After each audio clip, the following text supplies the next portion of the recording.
At the beginning of the 19th century, the French politician Talleyrand described coffee as being as black as the devil, as warm as hell, but as pure as an angel. Nowadays, it is hard to believe that the simple fruit of an evergreen shrub ranks second only to oil as the most important raw material on the world market.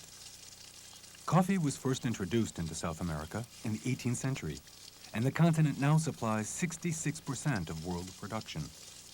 The concept of a cash crop economy, which dates back to colonial times, is a typical feature of Latin American economies, and coffee has played as vital a part in the economic, political, and historical development of a giant such as Brazil as it has in a small country such as Costa Rica.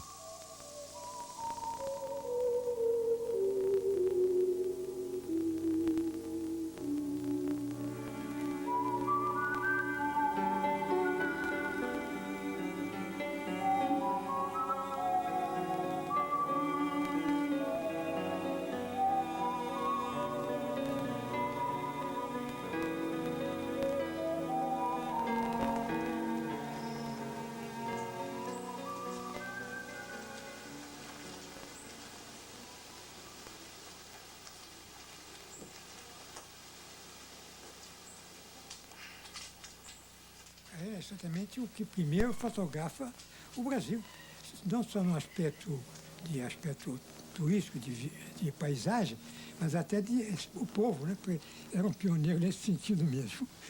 Era coisa única, ninguém tinha visto aquilo antes. Ele chamou os escravos, olha, espalha, vocês estão trabalhando. Espalhou eles todos por ali e fotografou. Foi feito assim, na certa. É uma fotografia muito boa para a época, mostrar como era a quantidade de pessoas escravas numa fazenda dessas. O café o Brasil vivia do café, né? Todo mundo plantava café, todo mundo colhia café, vendia esse café. O Brasil viveu à custa do café. The Ferez family inherited a unique collection of some 5,000 photographs, which were taken during the second half of the 19th century by their grandfather, Marc Ferez. These photographs were taken in about 1865 in a region known as the Paraíba Valley, which is as big as Belgium and situated in the north of Rio de Janeiro state. The valley underwent enormous development on account of coffee. The gold deposits in the province of Minas Gerais were coming to an end, and coffee appeared to fill the gap. At the time, 90% of world production came from Paraíba and provided a new source of wealth for Brazil.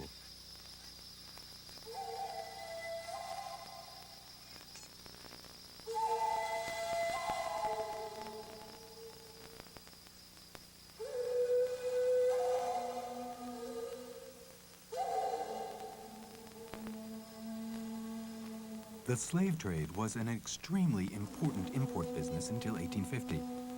Provided the necessary workforce for harvesting the coffee beans, as this early catalog demonstrated.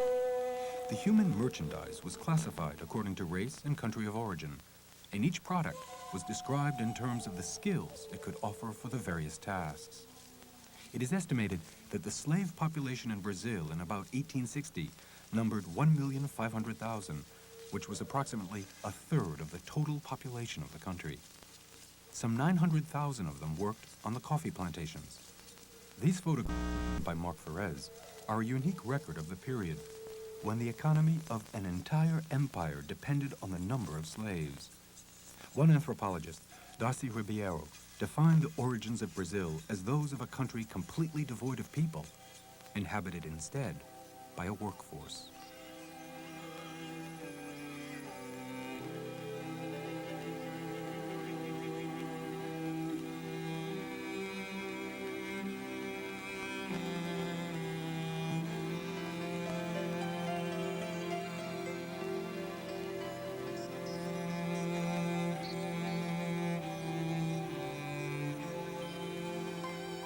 Brazilian coffee became one of the most fashionable drinks in the world. It was the basis of an enormous slave society, dominated by a ruling aristocracy of powerful country landowners. In the days of the Portuguese Empire, noble titles were conferred on them by the crown in return for their support, and the empire became known as the Empire of Coffee Barons. There were 1,000 or so farms in the Paraíba Valley, and some landowners owned as many as 5,000 slaves and 3 million coffee plants.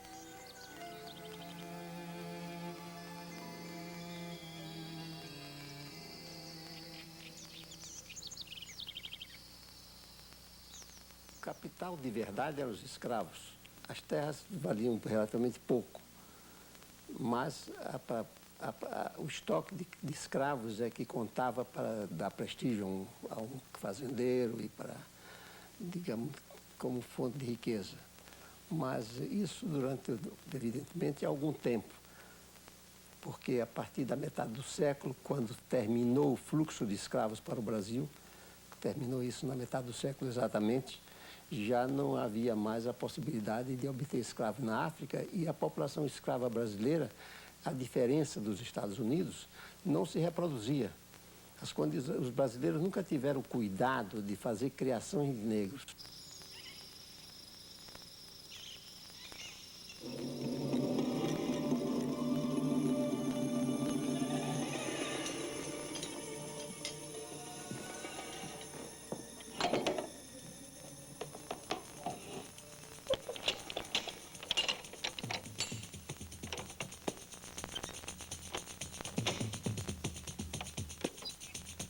This photograph, taken by Mark Perez in Rio de Janeiro in front of the Imperial Palace on May 13, 1888, symbolizes the end of an era.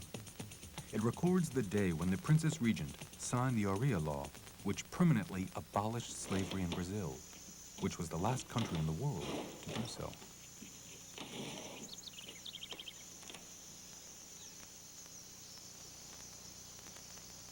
The law to abolish slavery was proclaimed a month before the coffee harvest, and there was no provision for compensating the landowners. Former slaves left to find work in the towns or elsewhere, anywhere but on the plantations. From that moment, the empire of the coffee barons, now stripped of its slaves, began to collapse. The harvest also suffered, and the Paraíba Valley is still a disaster area today. Just a year later, the state of Rio de Janeiro also collapsed, and a new Federal Republic of Brazil came into being.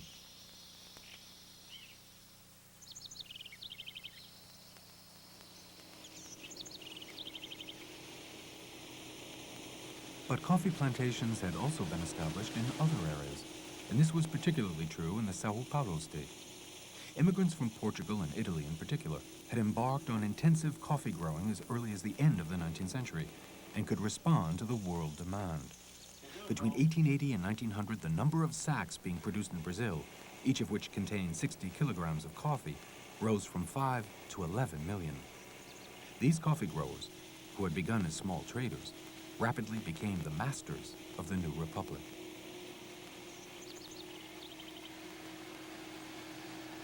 Com a libertação dos escravos, houve uma grande crise. Então, os cafeicultores, e aí eu incluo o meu avô, no início do século, vieram abrir novas terras. Aí ele cresceu muito, chegando a ser talvez um dos maiores exportadores de café do Brasil. Formou-se com isso um banco, e aí ele voltou às suas origens. Com o dinheiro que ele ganhou no comércio do café, ele começou a ser um comprador de terra para plantar café. E chegou a ter 4 milhões de pés de café. There were 120,000 people living in Sao Paulo, and the main avenue was one of private mansion after another, all owned by the new wealthy class.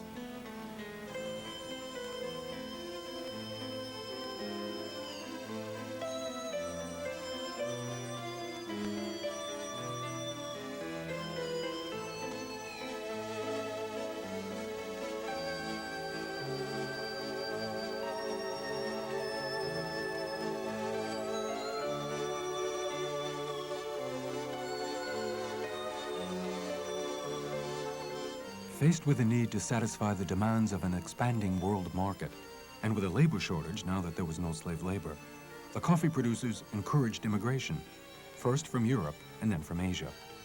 In less than 20 years, 2 million immigrants from Italy, Portugal, Spain, Germany, and Japan had arrived to work in the coffee industry.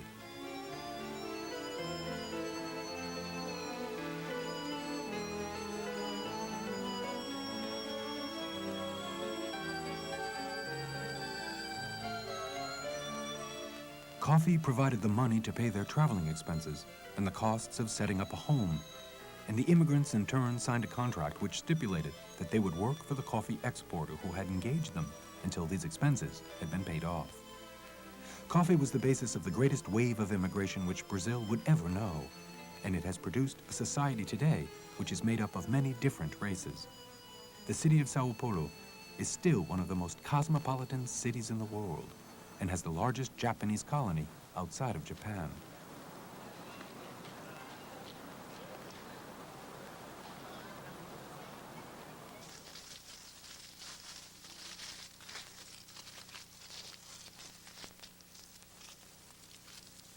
Ganhava-se dinheiro no café e aquele processo de imantação, de atração para a capital.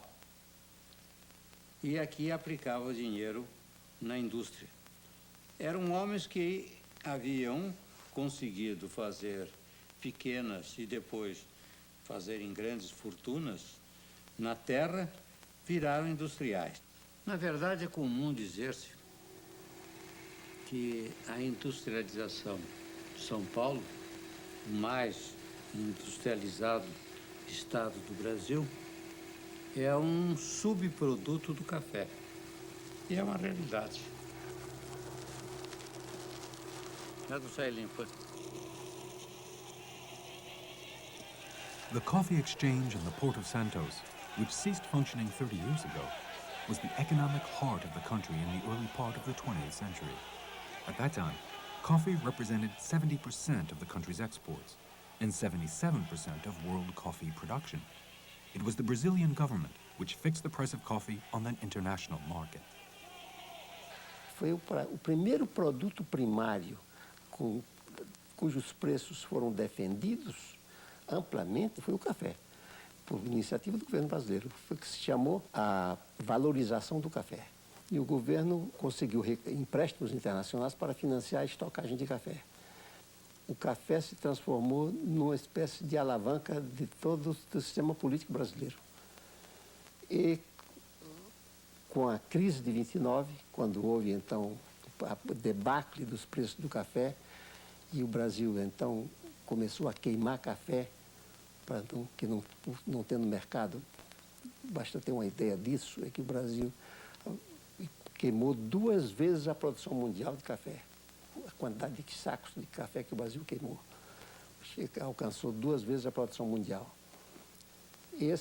Dessa forma, houve uma defesa dos preços da renda do cafeicultor. Ele não produzia o café e entregava ao governo do Brasil.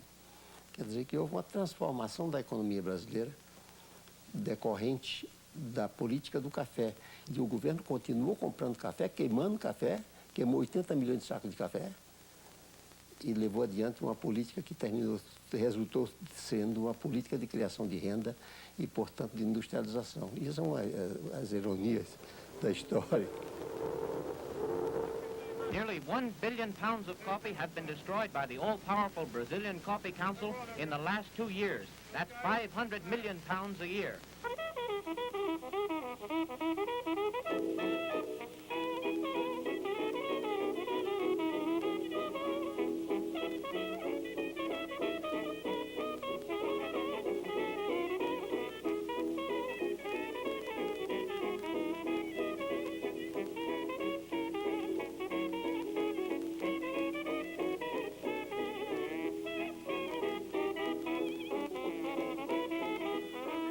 The profits from coffee sales brought Brazil into the industrial age. Both the state and the city of Sao Paulo underwent a sudden transformation. Industrial output increased by 50% between 1929 and 1937, and people flowed in by the millions to build up the new city and came from the rural northwest of Brazil in search of a better life. The steel, car, and petrochemical industries were expanding rapidly. An investment of the profits from the coffee trade made Brazil one of the most rapidly expanding markets in the world. In less than a century, the provincial town of Sao Paulo and the surrounding area of some 120,000 inhabitants had become a city of 15 million and represented 50% of the country's economy. Its booming economy made Brazil the 10th largest power in the world. O Brasil é um país tão rico, com tantas possibilidades, mas é ao mesmo tempo uma das maiores massas de pobreza do mundo. Que é preciso não ignorar isso, que o Brasil é um extremo de concentração de renda. O caso brasileiro é um caso escandaloso de concentração de renda. E isso não se resolve pelas leis do mercado, pelo desenvolvimento econômico espontâneo, só se resolve politicamente. E nesse ponto de vista, eu não sou pessimista, mas sou muito cauteloso a fazer qualquer prognóstico sobre o futuro do Brasil.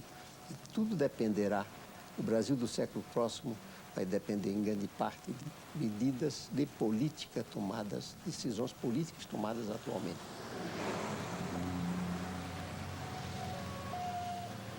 Brazil's coffee trade has resulted in a booming industrial metropolis, but 40% of the people still live beneath the poverty line and are a source of cheap labor.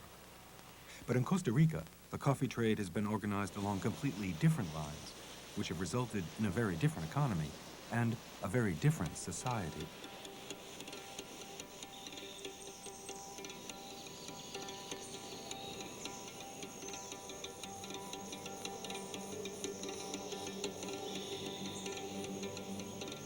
Costa Rica is at the other end of South America, on the Caribbean coast, and has been independent from Spain since 1921.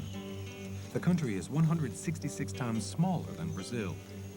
At a time when the slave trade was at its height, the Costa Rican government offered land and plants to all those who were prepared to plant and cultivate coffee. This decision resulted in one of the most stable economies of all the democratic countries of South America. Thousands of peasants decided to take up the offer, and by the end of the 19th century, 80% of the country's economy was based on the coffee crop, just as it was in Brazil, although there was no slavery in Costa Rica. Education was compulsory and was free for all. The wealth generated by coffee is shared among the 20,000 smallholders, and despite its modest wealth, Costa Rica, thanks to coffee, has a well-balanced society in which economic and social differences are the least marked.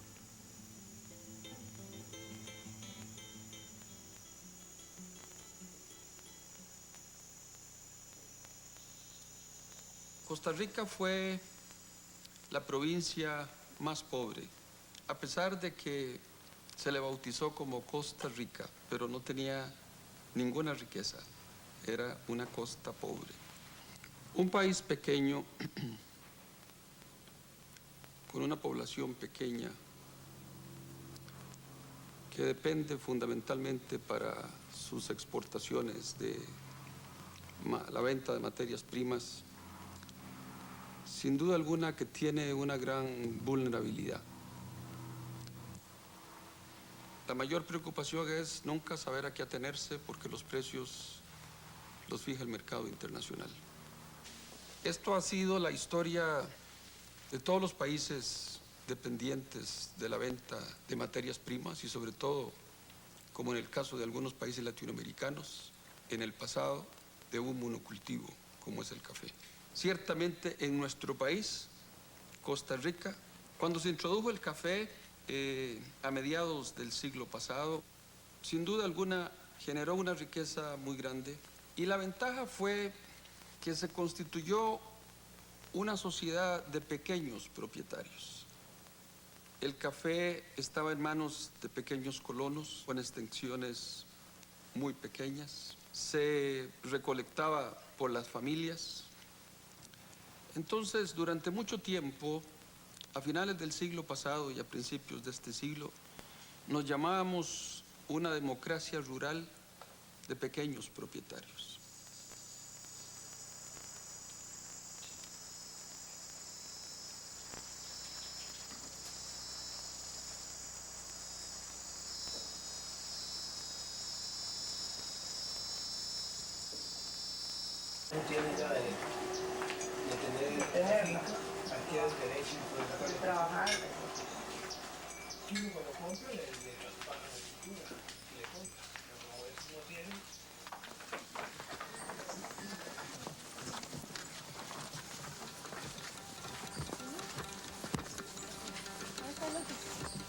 In this valley in the interior of the country, life in the small agrarian towns depends on coffee.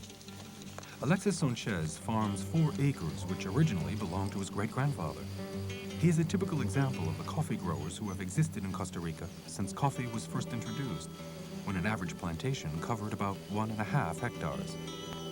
2/3 of the 70,000 coffee plantations are still family businesses and employ seasonal labor to help with the harvest. The economic survival of the country depends on the coffee trade, and Costa Rica has a law made up of 194 articles which regulate, control, and protect the coffee industry.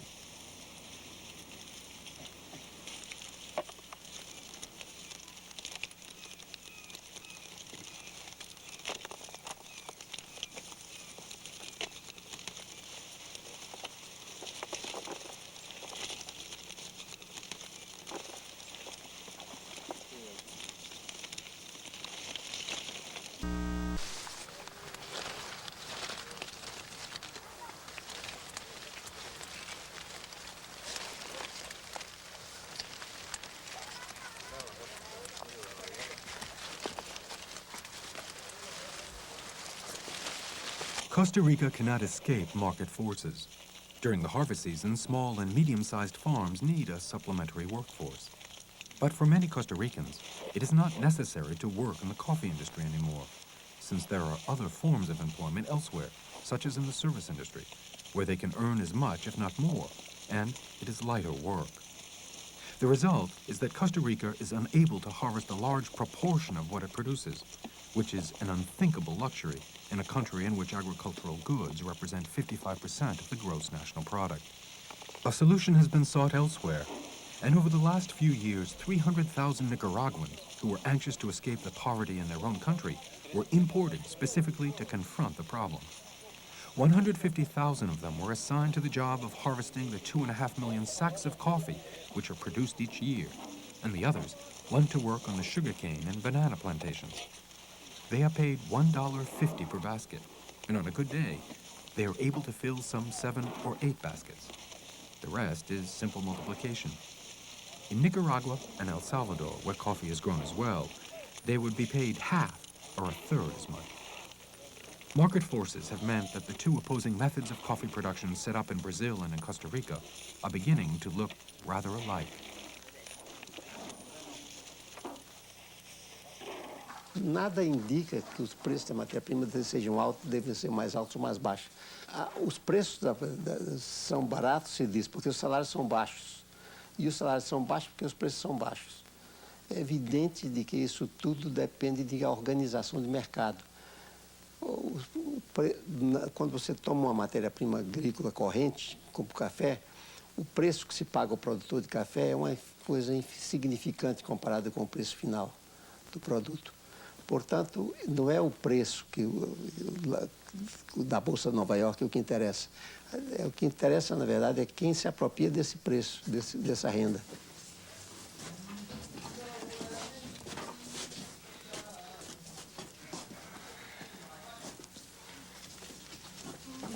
In Brazil, there are some 20 million floating workers who are ready at dawn each morning to leave for work in the countryside.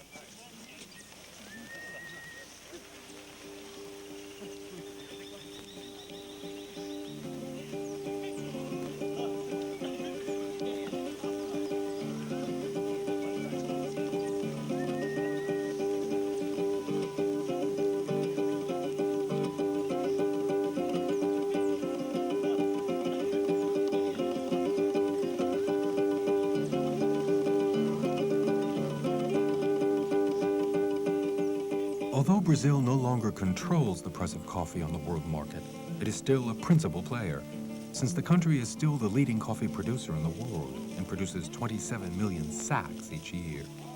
It has maintained its position, leader, because of the vast expanse of land and the abundant workforce at its disposal.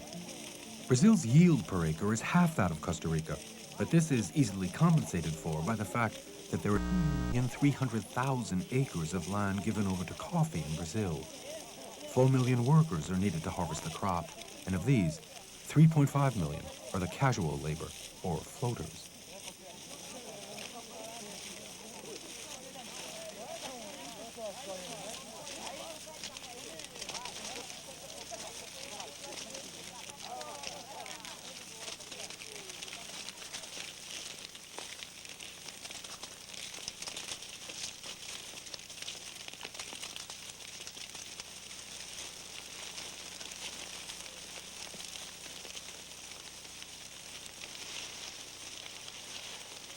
Half of Brazil's coffee comes from the region of Guazupe and the south of Minas Gerais.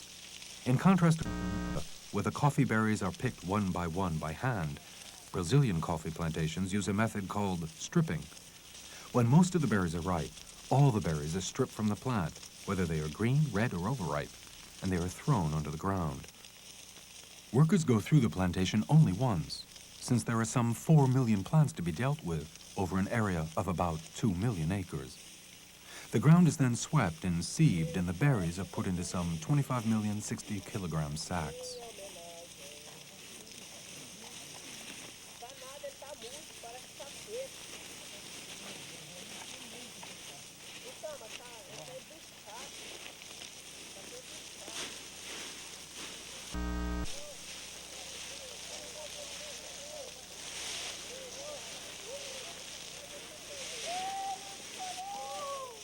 In Brazil, the same methods have been used since the days of slavery, and these scenes echo the very same actions which were captured in Mock-Ferez's photographs from the turn of the century.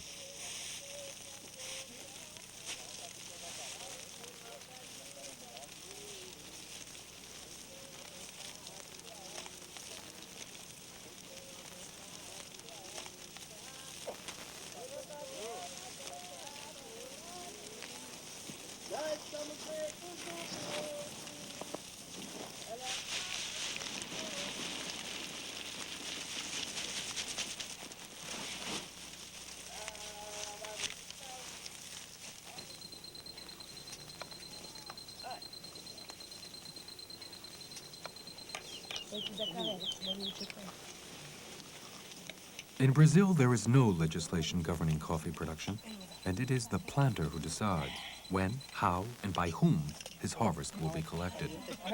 The low productivity of the soil is compensated for by the cheap available workforce. 3/4 of Brazilian agriculture depends on floaters or casual workers who have no permanent home. For most of the time, they live on the outskirts of the big towns in cramped hostels. But they can spend 6 to 9 months every year moving from plantation to plantation, depending on what work is available, interspersed with periods of unemployment. Some travel as much as 2,000 kilometers between jobs. Mais difícil? O mais difícil é... A gente é muito humilhado, né? Tem que aguentar os desaforos das pessoas e tal. É o mais difícil, pra mim é o mais difícil.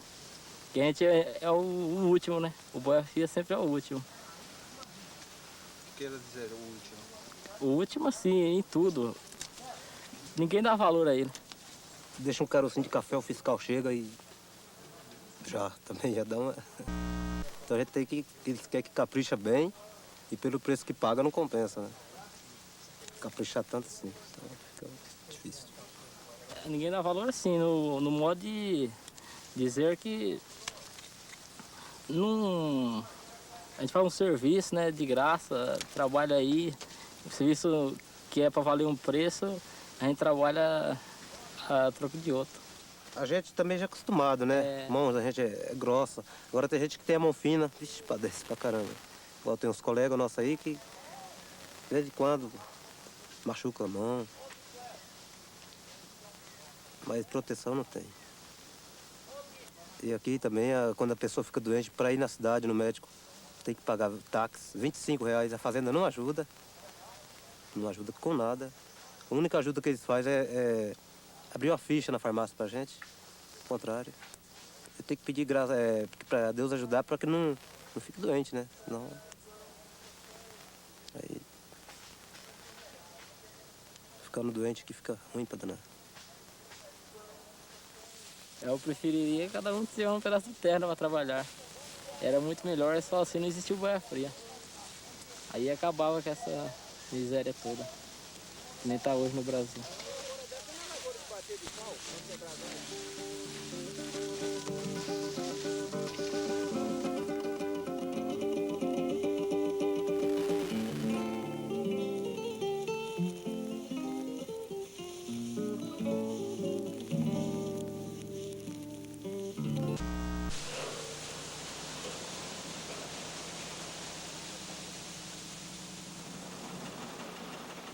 90% of the Brazilian coffee growers produce what is known as green coffee, which is coffee which has been dried and intended for industrial roasting and export.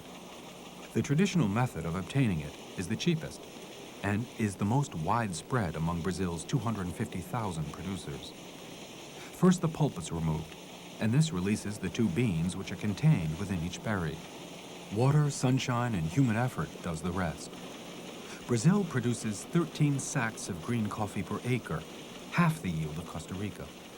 To compensate for this discrepancy and to maintain its position as a world leader, Brazil has to keep its production costs down to a minimum if it is to remain competitive on the world market and thereby ensure its commercial survival. But Brazilian production is now faced with a consumer market which is increasingly demanding, and new technologies must be introduced if their coffee is to be fit for export.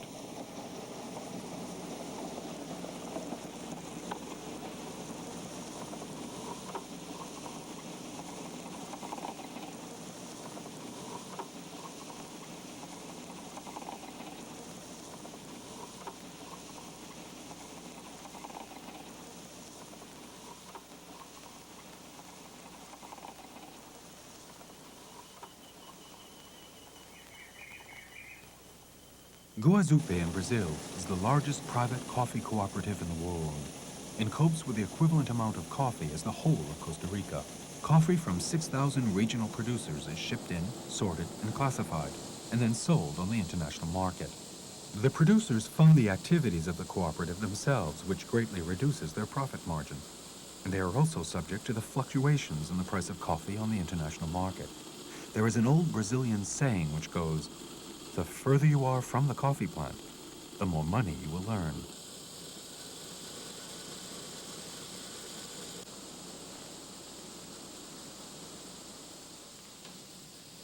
Que influi no preço, infelizmente, é a Bolsa de Nova York, que não tem café e que não considera o café sob o aspecto físico. Lá é uma especulação, como fazem com fundos e com títulos, como todas as outras coisas que existem na Bolsa de Nova York. Nós queremos encontrar uma estabilidade de preço que nós possamos trabalhar. Essa estabilidade de preço seria boa para nós, seria bom para o intermediário, para o industrial e para o consumidor. Infelizmente, isso não acontece, porque essa oscilação que a Bolsa provoca no mundo, em matéria de café, essa especulação leva a todos esses males que nós estamos sofrendo. Porque ela é muito insegura, você sabe o que é Bolsa. A Bolsa, ela é muito importante, mas ela também é um jogo.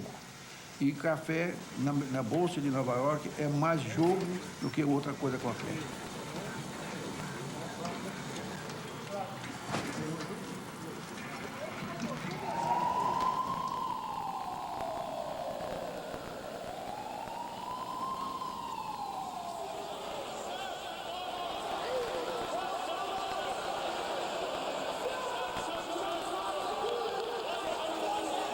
It's here on the 7th floor of the World Trade Center in New York that the international price of Arabica coffee is fixed.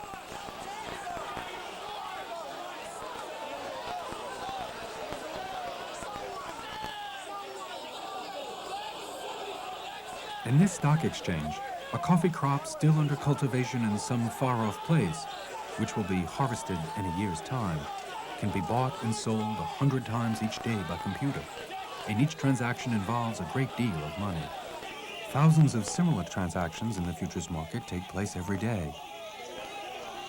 Coffee market, from a speculation standpoint, is probably one of the most volatile, freely traded markets in the world. The volatility in coffee is exceeded by very few other commodities. The moves in coffee are pretty much unequaled by any other commodity. So it may be a smaller market, but there's a lot of punch in that small market. And it provides a lot of the funds and a lot of the speculators a very good trading market because of those standpoints. Sometimes it's an interesting situation. If you're further away from a situation, you have a better grasp of what's going on. On a day-to-day basis, if you watch the trees and you say, well, they should be flowering today, and they don't. Or they should be flowering next week, and they don't. You begin to get concerned. For the coffee trader in New York or the speculator worldwide, they're not watching it on a day-to-day basis. They're looking within a range of days that they will get a crop report or a crop estimate basis, the flowerings and so forth that go on. And if it doesn't happen, the price will go up. We're not concerned on a day-to-day basis. We don't look at it that short term.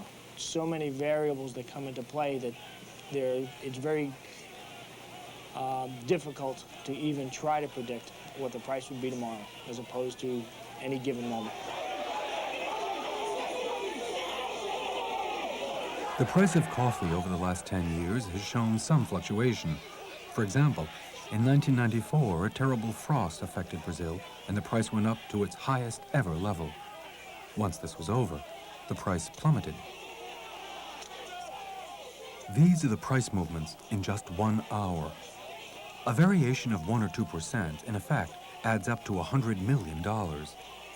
Based on the price of $100 a sack, world revenue paid to the countries where the coffee was actually grown totaled $8 billion in 1996.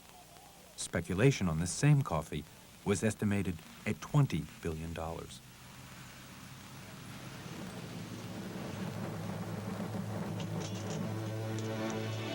Cette terre, je l'ai foulée dans tous les sens, par tous les temps. J'aime ce pays, ces gens.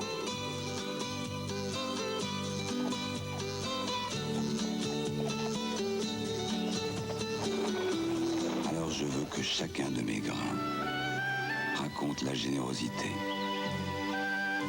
l'amour, la chaleur.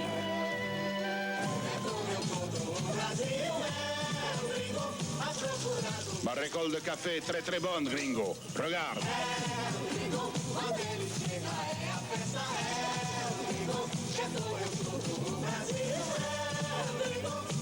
C'est ça, est le Brésil. Alors, gringo, t'as trouvé le café que tu cherchais?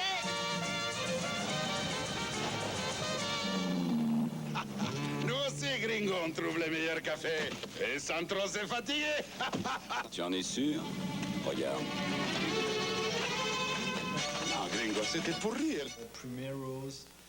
It took a long time to shed this image of Latin America, which was just like the spaghetti western, in which the good guys bought the coffee and the bad guys tried to cheat them.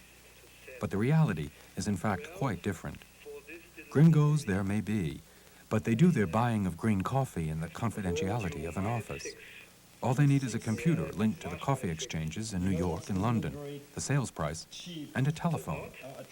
70% of the world coffee production is bought by 4 multinational groups, and the world leader is Philip Morris, which ships the equivalent of Brazil's total output to its factories. It is the largest coffee plantation in the world, 5,000 acres, 12 million plants.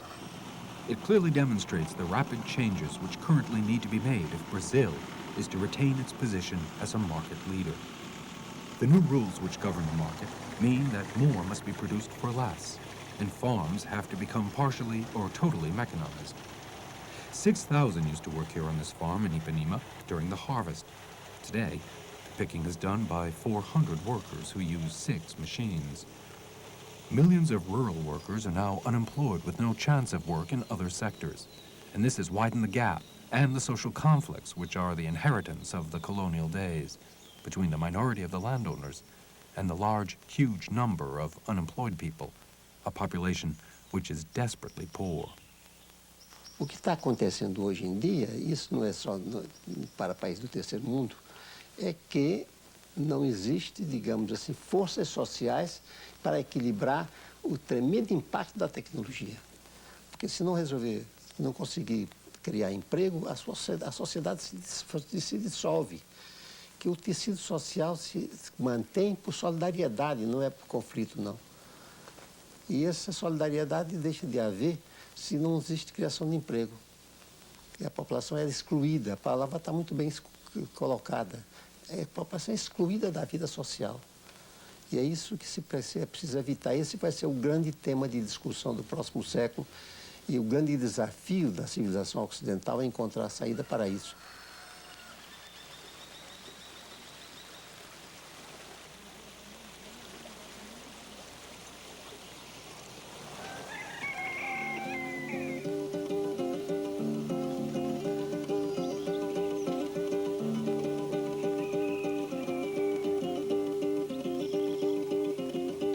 In April 1996, 13,000 people turned up one day at dawn and forced their way onto the Giacometti estate, which consists of 83,000 acres of uncultivated land. They were part of a movement known as the No Land Movement, and their intention was to settle there indefinitely.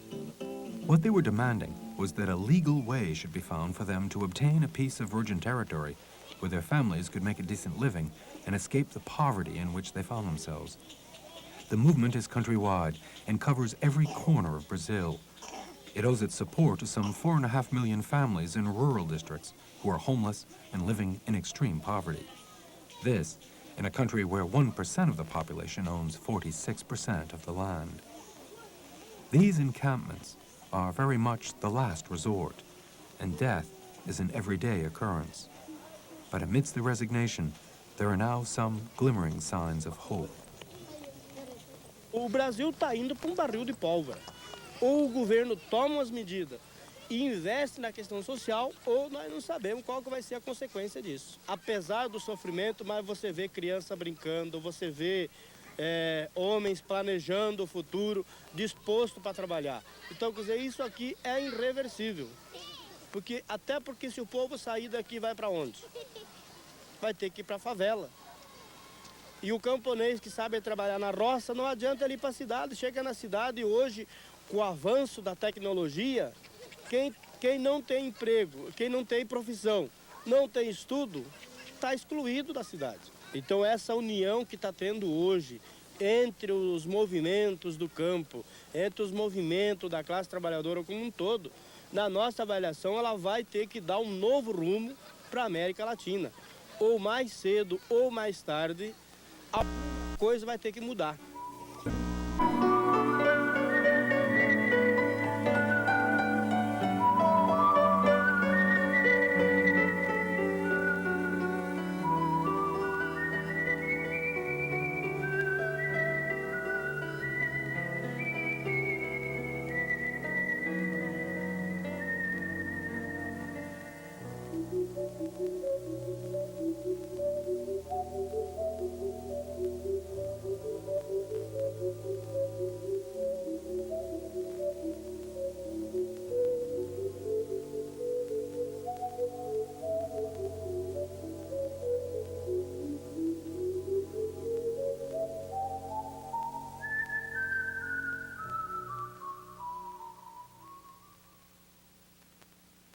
É o